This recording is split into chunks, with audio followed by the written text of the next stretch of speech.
A cop put her in handcuffs, but had no idea she was one of the highest-ranking Navy SEALs in the country. It was just past 11:30 p.m. when Tanya Rollins pulled into the BP off Interstate 65, right outside of Bowling Green, Kentucky. She had driven for hours from her cousin's place in Nashville, windows cracked, music low, just trying to breathe in the stillness. She wasn't in uniform, didn't want to be noticed, didn't want to explain who she was, what she did, or why she was always gone. Just a tank of gas, maybe a bottle of water, then home. She wore black joggers, a hoodie, and running shoes, hair pulled back, face clean. No makeup, no attitude, no noise. The gas station lot was nearly empty, just a dusty white sedan near the air pump and a pickup parked near the side. The lights buzzed overhead. She slid her card in, punched her zip code, and leaned against the car as the gas pumped. That's when the cruiser rolled in. Blue lights flicked on before the car even stopped moving. Tanya glanced up, confused.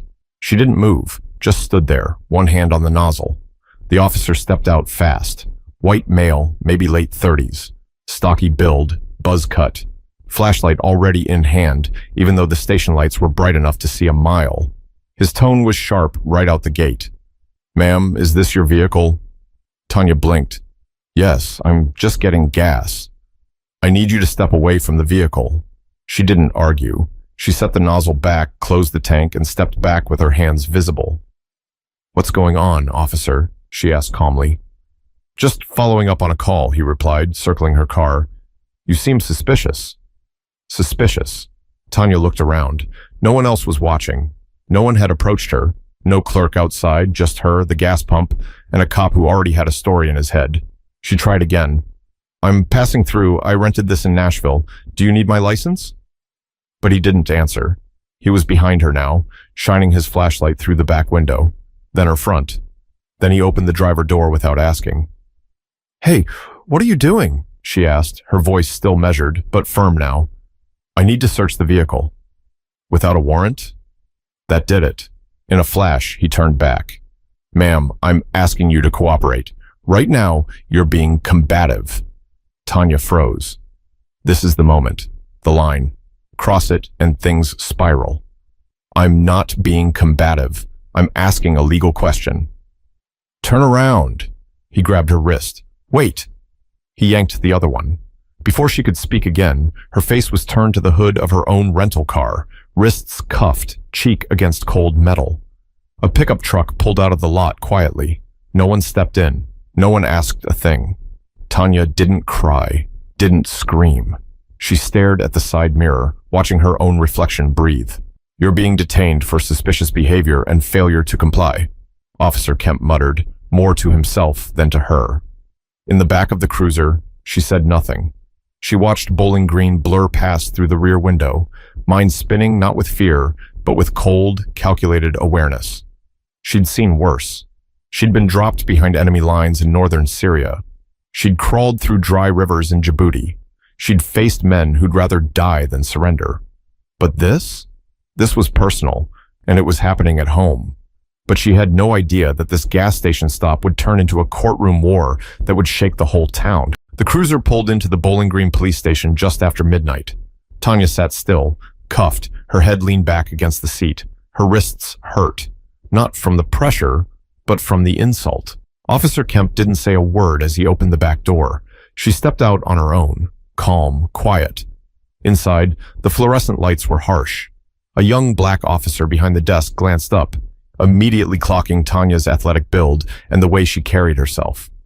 She didn't look like a criminal. She looked like someone used to calling the shots. "What's the charge?" the officer asked, tapping keys without looking away. "Resisting questioning, interfering with a lawful search," Kemp replied, trying to sound casual. Tanya didn't react. She just looked around the room. Police posters, a vending machine buzzing near the corner, the tired smell of old coffee and dust. "Name?" the officer at the desk asked her directly. "Tanya Rollins." "Middle name?" "Danielle." "Date of birth?" She gave it. No hesitation, no attitude, just facts. "You ever been arrested before?" "No." The typing stopped for half a second, then resumed. A female officer was called in to pat her down. "Standard procedure," they said. Tanya cooperated, raising her arms, keeping her expression neutral. You carrying anything sharp? No. You military? The woman asked, almost under her breath. Tanya glanced at her. Why do you ask? The officer shrugged, almost embarrassed. Your posture. Tanya gave her a small nod, then looked away. No reason to explain more. They took her prints, took her mugshot, put her in a holding cell with a metal bench, one toilet, and walls so close you could stretch your arms and touch both sides. She sat, crossed one leg over the other, closed her eyes. She'd been in tighter spots. Still, it wasn't the walls that pressed on her chest. It was knowing that this wasn't about what she'd done. It was about what he saw. A black woman, in the dark, with confidence. They let her sit in the cell for almost 2 hours before anyone said another word to her. At 2:04 a.m., a knock on the bars.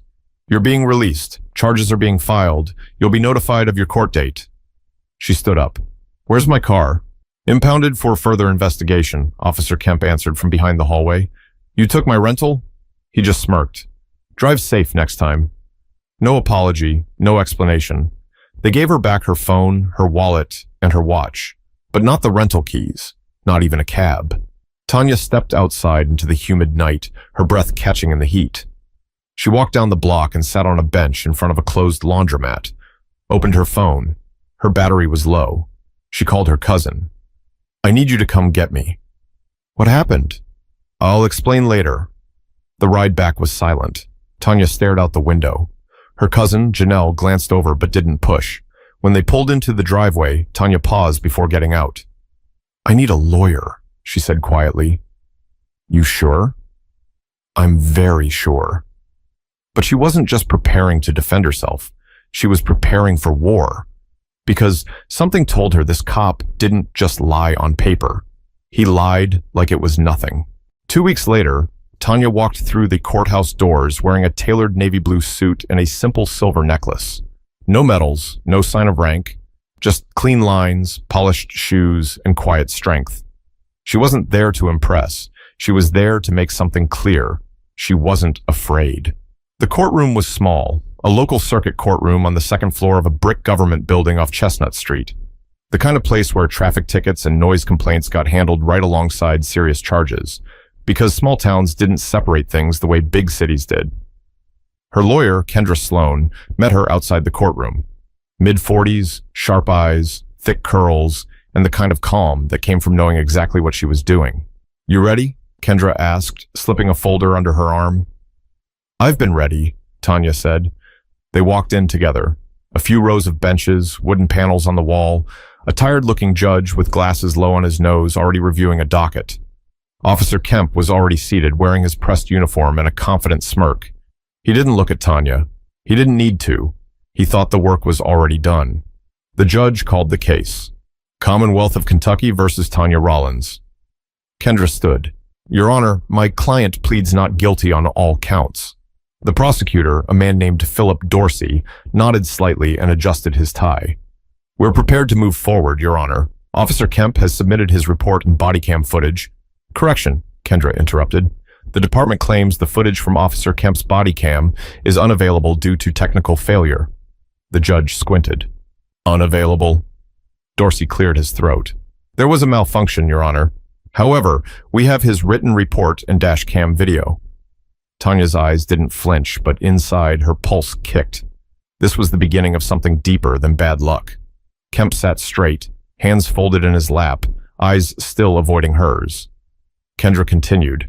We're filing a motion to obtain all internal communications regarding this so-called malfunction, and we're requesting access to the dash cam footage and dispatch logs from that night. Motion granted, the judge replied. Next hearing set for 3 weeks from today. They adjourned, but as people began filing out, Tanya stopped in the hallway. She turned to Kendra. They're covering something. Kendra nodded.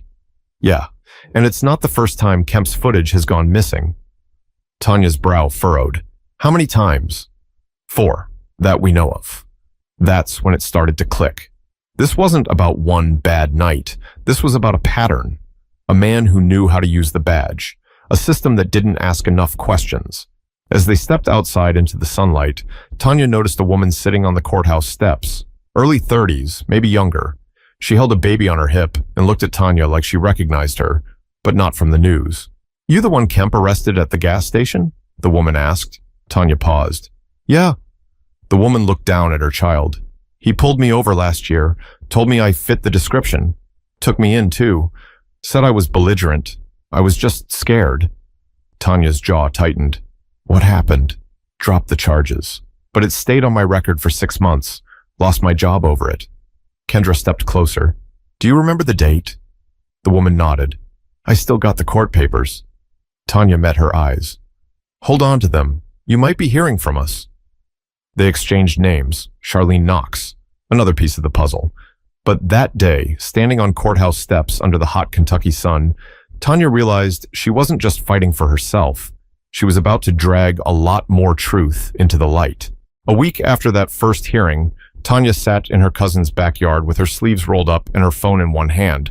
The morning air was sticky and birds cut through the silence. Her thumb hovered over the call button. She had scrolled past his name 3 times already. She finally hit dial. Rollins, came the familiar voice, steady, direct, no small talk. Commander Jensen, Tanya answered. I need a favor, and I hate asking. He didn't skip a beat. You wouldn't be calling if it wasn't serious. She explained everything in short, clean lines. What happened at the gas station, the missing footage, the courtroom, the officer with a trail of malfunctions behind him. He listened without interruption. I'm not asking for medals or headlines, she said. I just need the truth on record. Who I am, what I've done. They're painting me like I'm a threat, like I lost control. He was quiet for a second. I'll send the files. But I'm going one better, he said. I'm coming to the hearing. She exhaled. That's not necessary. Yes, it is. You earned it. And people need to see who you really are. 2 days later, Tanya walked into the second hearing with her posture sharp and her lawyer by her side. This time, the courtroom had more people. Word had started to spread, first among friends, then on local Facebook pages. People were starting to ask why this woman, who had no criminal record, was being dragged through court over a gas station stop. In the back row, Commander Elias Jensen sat in full Navy dress uniform. His ribbons told stories without words, combat tours, humanitarian deployments. He stood up when she entered, gave a short nod. She didn't smile, but her jaw set a little firmer. The prosecutor opened by repeating Kemp's report. Same phrases, same script. Non-compliant. Refused to answer. Raised her voice. Kemp sat in the witness box again, reciting his version of events with the calmness of a man who had done this more than once. Kendra waited until he finished. Then she stood. Officer Kemp, did you know Ms. Rollins is a Navy SEAL commander with 14 years of service? He blinked. No. Did she tell you that during the stop? No. Did you ask? No. She took a slow step forward. Officer Kemp, would you consider it normal for someone trained to lead combat units in foreign war zones to threaten an officer during a traffic stop over gas? Kemp hesitated. I don't judge people by their resume. Good. Let's judge you by your actions instead, Kendra replied. You claim she was aggressive. Did she strike you? No. Did she yell? She raised her tone. Raised her tone, Kendra repeated flatly. Was there anyone else around to verify that? No. Because your body cam didn't work, again. That's correct. She walked to the evidence screen and clicked to open a document. It was a scanned personnel file, Tanya's military history, deployment dates, commendations, training records, all signed and sealed by the Department of Defense. This is Ms. Rollins' official record. Commander Elias Jensen is present in court today and prepared to testify on its authenticity. The judge turned to look. Jensen stood. That record is accurate. She's one of the most disciplined officers I've ever worked with. Kendra continued. So let's review. A woman with over a decade of experience managing high-risk operations was stopped at a gas station, said nothing threatening, made no physical move, and was arrested for appearing, too calm? The courtroom was silent. Tanya sat still, not gloating, not angry, just present. The judge cleared his throat. We'll take a brief recess before moving forward. Outside, Tanya stood by the steps again. She didn't need fresh air. She needed space to think. Janelle joined her with a bottle of water. They looked real uncomfortable in there. They should be, Tanya said quietly. Jensen walked up beside them. You didn't have to come, she told him again. Yes, I did. You were always the one stepping in for others. It's your turn. But Tanya knew the fight wasn't over. Not even close. Because men like Kemp didn't fold after one hearing. They doubled down. By the third hearing, Kemp's voice wasn't as confident. His lines were still rehearsed, but something in his eyes flickered, like he wasn't sure the script was holding anymore. Kendra came in, prepared. Over the past 2 weeks, she had filed open records requests, talked to past defendants, and tracked down 3 more people, all with stories that sounded eerily familiar. Late-night stops, vague charges, technical failures, and all dismissed quietly after court. One of them, a middle-aged white man named Gerald Simons, had been pulled over for a broken taillight. No record, no warrants. He was cuffed and booked for suspicious behavior. Charges dropped, footage lost. Another, Jayla Boston, a high school teacher, was arrested outside a Walgreens for loitering after arguing over a defective receipt printer. Footage gone. In court, Kendra laid it all out in a methodical rhythm. Your Honor, these cases show a pattern of behavior by Officer Kemp that cannot be ignored. Repeated arrests with missing footage. Repeated language used to justify detaining people with no cause. The judge raised an eyebrow. You're saying this officer has been systematically abusing his authority? Kendra didn't flinch. Yes, Your Honor, and my client isn't the first. Philip Dorsey, the prosecutor, tried to object, but the judge waved him off. We'll allow it. Continue. That's when she brought up dispatch logs from the night Tanya was arrested. Her voice slowed, clear and calm. On the night of my client's arrest, Officer Kemp reported a suspicious individual at Pump 3, but there were no 911 calls made about her, no clerk complaint, no witness statement, nothing. He initiated the stop on his own. Kemp started shifting in his seat. Furthermore, Kendra said, tapping her papers, the gas station's internal surveillance system records 30 days of video, and they were willing to release that footage. She looked at Tanya, then at the judge. We have the tape. She pressed play on the courtroom monitor. There it was. Tanya standing still, pumping gas. No threats, no yelling, just quiet body language. Then the cruiser, then the stop, the cuffs. Not once did Tanya resist. In fact, she barely moved. The courtroom fell into a silence so thick it felt like no one was breathing. When the video ended, Kendra looked back at Kemp. You filed a false report, she said flatly. Did you think no one would double-check? Kemp looked at the judge, then the floor, then back at Kendra. That footage, I didn't know they had exterior video. You're trained to assume every business has cameras. He didn't answer. Kendra leaned closer. You don't get to guess your way through someone's life, officer. The judge leaned back in his chair, rubbing the bridge of his nose. I'll need time to review everything, he said. We'll reconvene next week. Tanya stood slowly. She felt the stares behind her. Not judgment, curiosity, awareness. The crowd was growing at every hearing. Journalists had started showing up. A young reporter from Louisville had even asked for an interview on the courthouse steps. She declined. This wasn't about a headline. Outside, as they walked toward the parking lot, Kendra finally exhaled. That tape? That was the nail. Maybe, Tanya said, but nails can be pulled. They'll fight back. Yeah, but now it's public. But public didn't always mean justice, and Tanya had learned long ago. The most dangerous enemy is the one who feels cornered. That night, Tanya sat at the kitchen table with her laptop open and a pile of notes beside her. The air smelled like reheated coffee and old sweat. She hadn't changed out of her clothes from court. Didn't feel the need to. Janelle stood at the counter watching her. You're not sleeping again. I will, just not yet. You still think he's going to walk? Tanya looked up. I think the system wasn't built to stop him. I have to break it first. The next morning, Kendra filed a formal complaint with Internal Affairs. She attached every statement, video, and court transcript they had. She copied it to the state attorney general's office. 2 local reporters picked up the story within hours. By lunch, Tanya's name was trending on Kentucky Twitter. But with attention came pushback. The police department released a statement. We are aware of the allegations and are conducting an internal review. The local police union posted a vague defense of officers working under pressure and doing their best. Kemp? Still on duty. The next court date was packed. People stood in the hallway because the benches were full. Charlene Knox was there, so was Jayla. even Gerald. Tanya spotted a few off-duty officers too, standing in the back, arms crossed. Before the session began, Kemp walked past Tanya and said under his breath, "You think you've won something? You're nobody here." She didn't look at him, just said, "You ever been hunted, Kemp? I have, and they tried harder than you." He didn't respond. Inside, the judge wasted no time. After reviewing all evidence, including the surveillance footage and past reports, I find the defendant not guilty on all charges.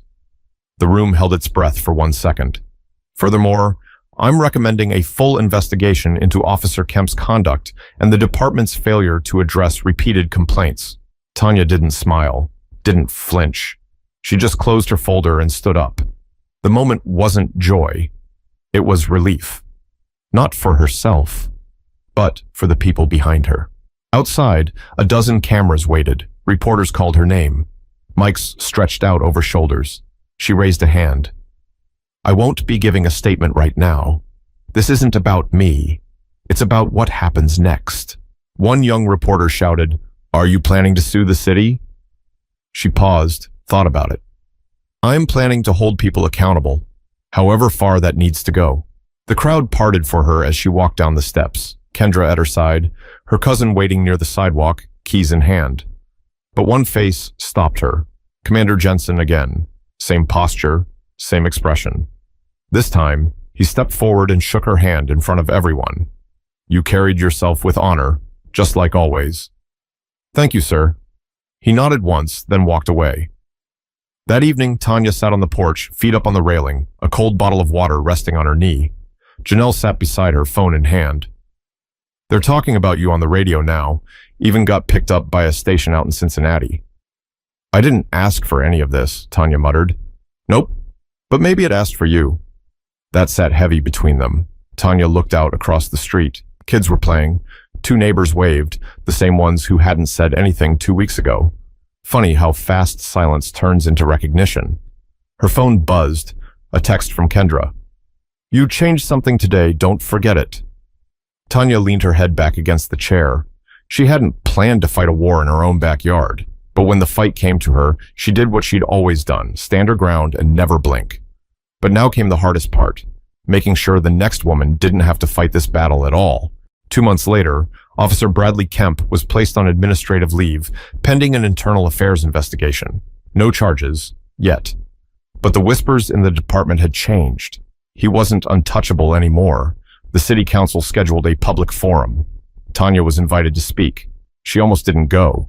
She wasn't a politician and she hated podiums. But Janelle looked her dead in the eye and said, "You walked through fire in silence. Maybe it's time they hear your voice." So she went. The community center gym was packed. Folding chairs, people standing against the walls, camera crews along the back. Tanya stood at the front in jeans and a plain black shirt. No script, no speech, just her hands gripping the mic stand. Her voice was steady. "I didn't come here tonight because I wanted attention. I came here because something broke, and it didn't start with me. I was arrested for pumping gas, not because I was loud, not because I was dangerous, but because someone saw me and made a decision based on what they thought they saw." She scanned the room. Some nodded. Some looked uncomfortable. "I've served my country for 14 years, led missions overseas, seen real danger, real threats. What happened to me wasn't a misunderstanding. It was a pattern, and I'm not the only one. You've heard from others. You've seen the footage. You know the truth now." A woman in the crowd shouted, "What do we do about it?" Tanya held her stare. Start by believing people, then hold the right folks accountable. And stop pretending this only happens in other places. It happened right here. The room erupted in applause, not a standing ovation, just something quieter, real, honest. That night, Tanya finally let herself rest. No more lawyers, no more hearings. She took her boots off and sat barefoot on the floor in Janelle's living room, sipping hot tea and watching the ceiling fan spin. "You good?" Janelle asked from the couch. Tanya gave a slow nod. "Yeah, for the first time in a while, I think I am." Her phone buzzed again, this time a voicemail from Charlene Knox. "I just wanted to say thank you because of what you did, They reopened my case. They're clearing my record. Then another message, this one from Jayla. My students were watching. I told them I knew you. One of the girls cried, said she never knew someone like us could win like that. Tanya listened, then put the phone face down on the floor. She didn't need to reply. Not tonight. She closed her eyes and thought about that gas station, about the moment Kemp grabbed her wrist, about the long walk from the courtroom, through the courthouse doors, past the cameras, and into a version of her life she never asked for, but didn't back away from. That's the thing about people like Tanya. They don't run from storms. They study the wind, they find their footing, and then they walk straight through. Because dignity doesn't shrink for anyone. Not for uniforms, not for liars, not for fear. If Tanya's story made you pause even for a second, ask yourself why. Ask how often it happens in your city, your neighborhood, your gas station. Then talk about it. Speak up when it counts. Be the one who notices, who records, who tells the truth when others look away. And if you've been through something like this, know that you're not alone. You don't need a badge or a uniform to demand respect. You just need to stand firm, even if your voice shakes, because the moment we stop pretending it's rare is the moment we start making it stop.